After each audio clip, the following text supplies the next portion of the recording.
Welcome to the Banker Lamp. Please enjoy the video. In this video, I will compare Flutter vs. VS Code on Mac. It's important to understand that Flutter is a powerful user interface toolkit for building natively compiled applications across multiple platforms, while VS Code is a versatile and lightweight code editor. They aren't direct competitors, but rather tools that play distinct, yet complementary, roles in the software development process. We'll explore how each contributes to a productive workflow on your Apple computer. Flutter offers significant advantages for developers. Its hot reload feature allows you to see changes almost instantly, drastically speeding up the development cycle. With a rich library of customizable widgets, you can craft visually appealing user interfaces with ease.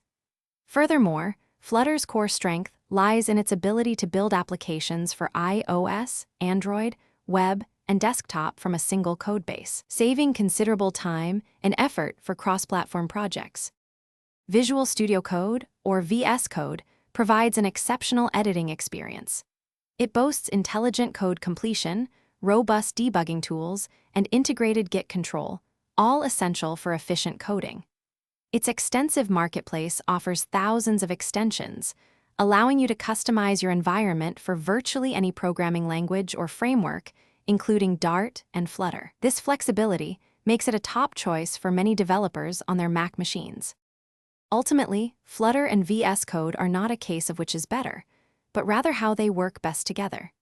VS Code acts as your primary integrated development environment, providing the workspace for writing, debugging, and managing your Flutter projects. This powerful combination offers a highly efficient and productive development workflow on your Mac OS device, enabling you to build high-quality applications with speed and precision. They truly enhance each other's capabilities. Thanks for watching. If this was helpful, leave a like and consider subscribing. See you next time.